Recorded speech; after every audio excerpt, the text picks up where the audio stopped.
So in my personal opinion, as long as you don't क्या बोलते हैं, rely excessively on those particular words, I think, and you stick to the message, I think that it's fine.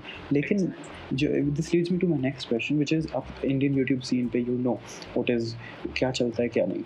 So don't you think that जो majority of the population है, they support people surface level उनका humor रहता है, and they can be funny for 3 minutes by saying 7 foul words and उसी को continue करता है. जैसे think about 2014 Carrie Minati.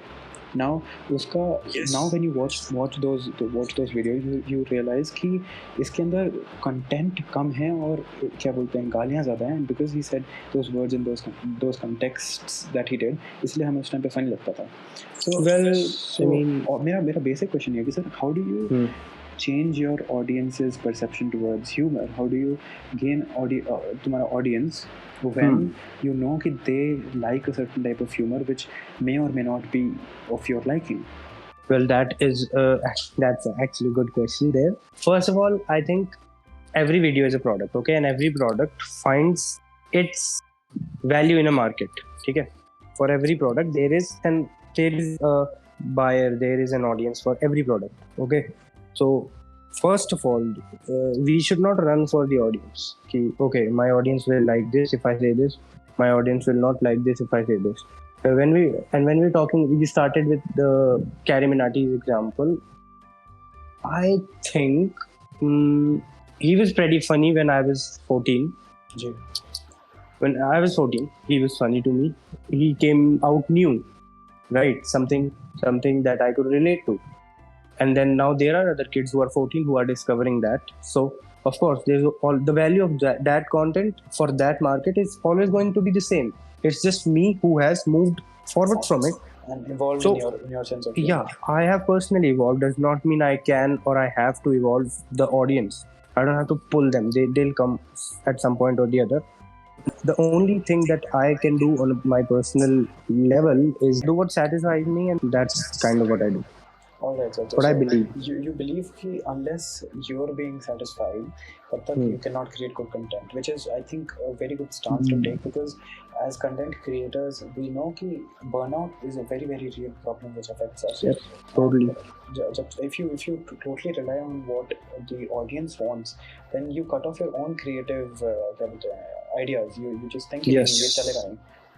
And yes, that exactly. is something that I want to talk about, because I've experienced that, and a lot of people who started and will experience that. They will the fight between कि ये चलेगा या नहीं चलेगा, or should I do something new, or should I stick to the formula क्योंकि I know कि अगर मैं ऐसा thumbnail लगा दूँगा, ऐसा title लगा दूँगा, ये content produce कर दूँगा तो चल जाएगा. I think the whole world is plagued by that one little idea that this will work and this will not work. It's not just comedy. It's literally everything. From pharmacies, from medicines, from studies, from books, from exams, from literally marriages. I think everything works. Everything goes by that. Everyone wants something that works rather than something that satisfies them. Okay, it sucks. But personally, I think I go for whatever satisfies me. Literally, I am very extremist in that way. Personally, and I think I'm open to failure. Fine. Nahi chala. Being open to failure is something that a lot of people can't be. Yeah. There's obviously stages. Now, Carrie Minati person, if you think from his perspective, he might not be open to failure. And that little fear, that fear from failure is what leads people to this other path of log kya kahenge, right? Creating formulaic content, which is fine. I guess sometimes people make good content based on their fear of failure. When there is a fear of failure, people succeed. That's literally how it works. So I am never saying that fearing failure is bad and that I am good. No. Not fearing failure is the recipe for disaster. Yes. I am saying that personally, I am prepared for the disaster. So I am extremist, not the ways. The ways are fine. Gary Minati, if he's catering after his audience, I would say he's doing right. I would say he's earning. I would say Found his niche. So yes, yeah, right. He has a video, he has a product, he has an audience for it, and he is afraid of failure. All these points given on the left, he's succeeding. He's trending. He's doing everything right. So I do not think that his fear of failure has caused him to fail. We see him as a failure because we do not fear failure and we are on a different path from him. So it's I hope you get this. yes, हम उसके perspective से देख नहीं सकते sir. ऐसे में एक मतलब जैसे ये मतलब I am going on a side track, लेकिन सर ऐसे ही अगर आप देखें तो जैसे जब वो हुआ था ब्लैक लाइव्स मैटर वाला, तो lot of people were calling out celebrities and saying कि व्हाई डोंट दे क्या बोलते हैं post when something happens in India.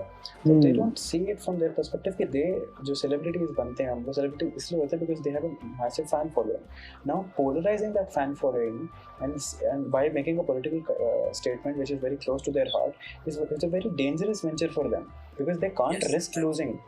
उनकी media team they can talk about Black Lives Matter because everyone agrees that it is something that is needed, लेकिन they can't talk about CA or NRC because आधी उनकी fan following वहीं पे आधी हो जाएगी. They can't risk that at all. Yeah, I think you're referring to Priyanka Chopra. I'm assuming. Yeah, man, Priyanka Chopra. I feel for her. Oh my god, that little. She's like a bichari right now.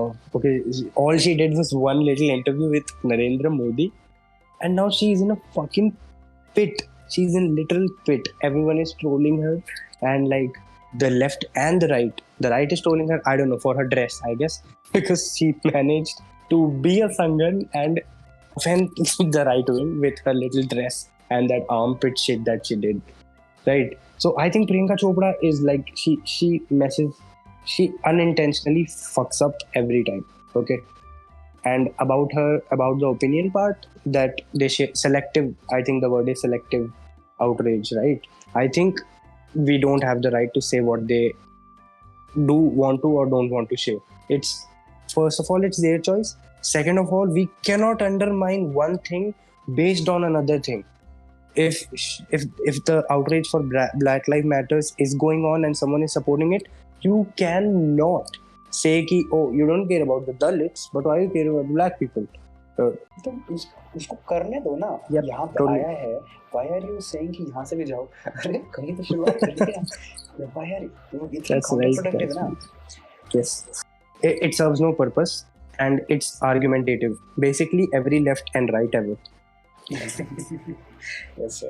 Sir, आपसे पूछना था, since you've experienced and been in this field for a long time, an experience, sir, what is your opinion about current state of the meme community right now? Okay, first of all, let's say I'm not experienced. I'm just I think I was introduced to meme community on Instagram basically and Facebook last year when I made a meme page. Okay, and the meme page was very problematic, yes, but it worked out. Gave me an audience, gave me a face value, I guess, and I was very unapologetic, which I think was, I don't know, dicey, I think. But right now, as of now that I have changed and you know the core values of how I did and what I did, today I think the meme community in India it's evolving and it's I think it's very vibrant. There's all sorts of people and I think I fuck with it. Yes, totally. There's first of all there's content, second of all there's criticism, then there's hate, then there's hate for the hate, then there's selective hate ki, hey, you didn't hate him properly, your criticism was not hateful in a creative way, so I'm sorry, you're bad, he's bad. I fuck with that too. That for pointing fingers. That I think there's higher. There's obviously higher hierarchy, and people are doing good in every wherever they are. Right?